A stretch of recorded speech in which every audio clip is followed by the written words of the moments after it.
2 கொரிந்தியர் 4ஆம் அதிகாரம் 8ஆம் 9ஆம் வசனம். நாங்கள் எப்பக்கத்திலும் நெருக்கப்பட்டோம், ஒடுங்கி போகிறதில்லை, கலக்கமடைந்தும் மனமுறிவு அடைகிறதில்லை, துன்பப்படுத்தப்பட்டும் கைவிடப்படுகிறதில்லை, கீழே தள்ளப்பட்டும் மடிந்து போகிறது இல்லை. எவ்வளோ ஆண்டவர் ஆசீர்வதிச்சாலும் சிலர் இல்லை புராணம் பாடிக்கிட்டே இருப்போம். ஒன்னும் இல்லை, ஒன்னும் இல்லை, சந்தோஷமே இல்லை. ஆண்டவர் உங்களையும் என்னையும் பார்த்து சொல்றாரு, நீங்க எல்லாம் பிசாசு பண்ணா, வியாதியை கொண்டு வந்தா, பொல்லாத மனுஷர்களை எழுப்பினா, எவ்வளோ நெருக்கப்பட்டோம், நீங்கள் மன முறிவடைவதில்லை. துன்பப்படுத்தப்பட்டோம், உடைஞ்சு போக கூடாது. பல நேரத்தில் பிரச்சனை என்னன்னா, நம்முடைய யுத்தங்களை எப்படி மேற்கொள்ளணும்னு தெரியணும். யுத்த வீரனா இருந்தா, கார்கில்ல ஒரு யுத்த வீரன் அங்க துப்பாக்கி ஏந்து நிக்கிறாருன்னா, சும்மா வவுத்து வலிக்குது, தலை நோவுற மாதிரி இருக்குதுன்னு அந்த இடத்த விட்டு போக மாட்டான். அதை தாங்கிக்கிட்டு நிற்பான். நான் என் தேசத்துக்காக நிக்கிறேன்.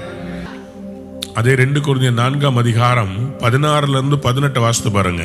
ஆனபடியினாலே நாங்கள் சோர்ந்து போகிறதில்லை, நாங்கள் சோர்ந்து போகிறதில்லை. எங்கள் புறம்பான மனுஷனானது அழிந்தும் உள்ளான மனுஷன் நாளுக்கு நாள் புதிதாக்கப்படுகிறது. நாளுக்கு நாள் என்ன படுகிறது? புதிதாக்கப்படுகிறது.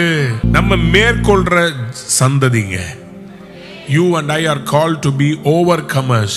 பக்கத்தை பார்த்து சொல்லுங்க, நாங்க ஜெயாளிங்க, நாங்க மேற்கொள்றவங்க. அல்லேலூயா சொல்லுங்க, அல்லேலூயா. முதல்ல நம்மள மேல பிசாசு மேற்கொள்ற மாதிரி இருக்கும். தள்ளிவிடப்பட்டோம், நெருக்கப்பட்டோம்.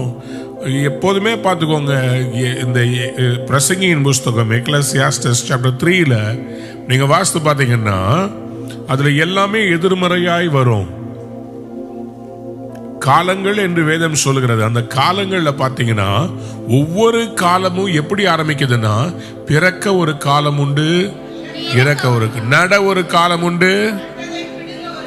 பாருங்க, மாறி மாறி சீசன் மாறினாலும் நம்மள கர்த்தர் கைவிட மாட்டார். ஏன் இந்த தைரியம் நமக்கு வந்திருக்குது? ஏன்னா நமக்கு கடவுளாய் இருக்கிறவரு நமக்கு பார்த்து ஒரு வாக்குத்தத்தம் கொடுத்திருக்கிறார். யோவான் 16ஆம் அதிகாரம் 33ஆம் வசனத்தை வாசிங்க.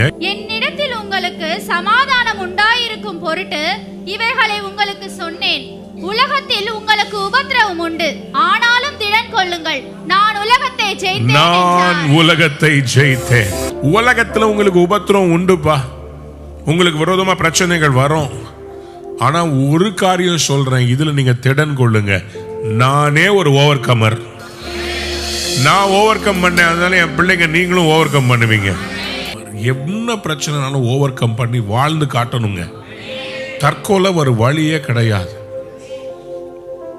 குடும்பத்தை பிரிஞ்சு போறது ஒரு வழியே கிடையாது. கோழைகள் தான் விட்டுட்டு ஓடுவாங்க. ஆனா யுத்த வீரர்கள் விட்டுட்டு ஓட மாட்டாங்க, நின்னு ஜெயிப்பாங்க.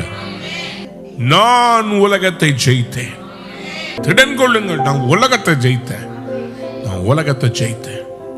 ஆண்டவருக்கு இந்த ஓவர் கமர்ஸ் ரொம்ப பிடிக்குங்க. தொட்டாசி நீங்களை பார்த்தா ஆண்டவருக்கு ரொம்ப பிடிக்காது. தொட்டதுக்கெல்லாம் உடனே மூக்க ஒழுகிக்கிட்டு நான் போறேன், நான் சாவுறேன். ஆண்டவருக்கு கொஞ்சம் ஃபைட் வேணும். கிளாஸ்னா டெஸ்ட் வேணும், ப்ரமோஷன் வேணும்னா எக்ஸாம் வேணும். நம்ம வாழ்க்கையில வர எக்ஸாம் எல்லாம் நம்மளை ப்ரமோட் பண்றதுக்கு தான். உங்களுக்கு விரோதமா நிறைய தடைகளும் போராட்டங்களும் வந்துச்சுன்னா நீங்க வேற லெவல் போறீங்க. யாருக்குமே வராது பெருசா வந்துச்சுன்னா நீங்க பெருசா உங்கத்தால் உயர்த்த போற. The bigger the problem, the bigger your victory.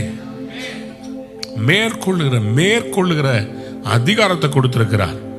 அது உற்சாகமா இருக்கணும். நம்ம சோர்ந்து போயிடக்கூடாது. எவ்வளவு பிரச்சனைகள் வந்தாலும் சரிங்க. நீங்க நினைக்கிறீங்களா, இந்த தலைவர்கள்லாம் இன்னைக்கு நீங்க பாக்குறீங்களே, அவங்க எல்லாரும் ஈஸியா தலைவர் ஆயிட்டாங்கன்னு நினைக்கிறீங்களா?